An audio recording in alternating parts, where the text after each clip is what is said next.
নমস্কার বন্ধুরা, আমি এখন আছি ৫১ পীঠের এক পীঠ ত্রিপুরেশ্বরী মন্দির, উদয়পুর।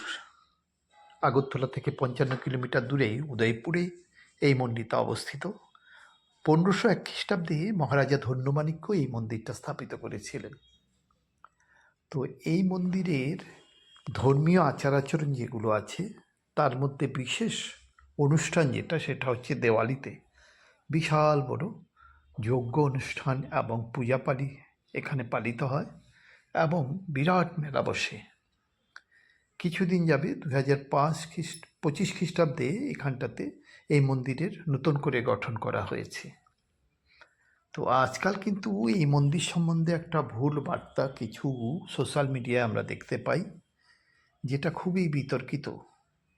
ধর্মীয় আচার আচরণ সেই রাজার আমল থেকে চলে আসছে, ৫০০-৫৫০ বছর পূর্বের থেকে।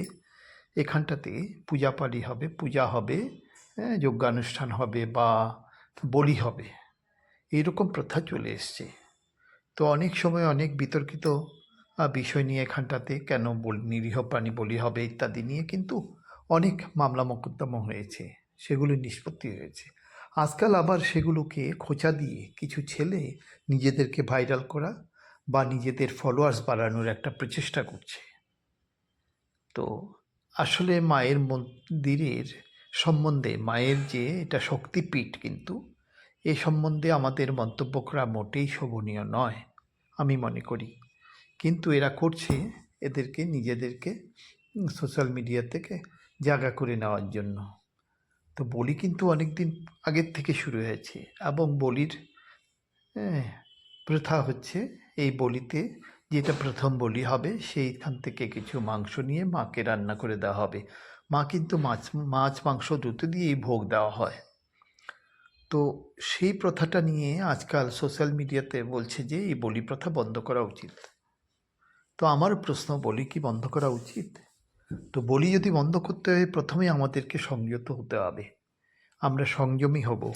আমাদের মধ্যে এইরকম একটা, মনের মধ্যে এমন একটা শক্তি নিয়ে আসব, যাতে করে অসুরের ধ্বংস, ছয় রিপুর যে ধ্বংস, সেটা করার মতো অভিজ্ঞতা আমাদের সঞ্চয় করতে হবে।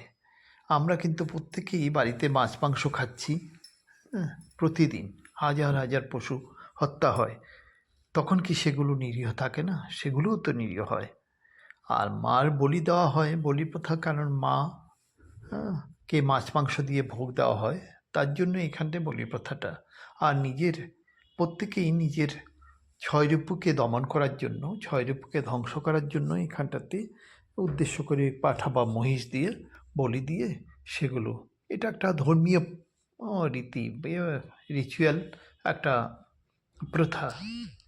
তাই এই সম্বন্ধে আমাদের কিন্তু কোনো মন্তব্য করা উচিত নয়, বা এই সম্বন্ধে কোনো ভুল বার্তা সমাজে ছড়িয়ে দেওয়া উচিত নয়।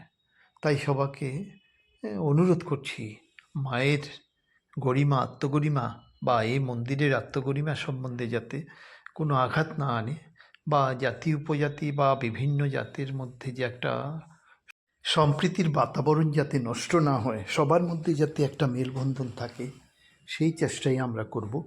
এইরকম বিতর্কিত জিনিস নিয়ে যাতে আলোচনা না হয় সোশ্যাল মিডিয়ায়, সেই দিকে লক্ষ্য রাখব। অবশ্যই এই বার্তাটা সবার কাছে পৌঁছে দেবেন, তাহলেই সমাজের মধ্যে একটা গঠনমূলক চিন্তাধারা বর্তমান হবে। তো যাই হোক, সেই সমস্ত ছেলেদেরকে বলছি, এই রকম মন্তব্য থেকে বিরত থাকা উচিত ওদের। তাহলেই সবার মধ্যে একটা সম্প্রীতির ভাব, জাতি উপজাতির মধ্যে একটা সম্প্রীতির ভাব বজায় থাকবে। তো ধন্যবাদ, ভালো থাকবেন।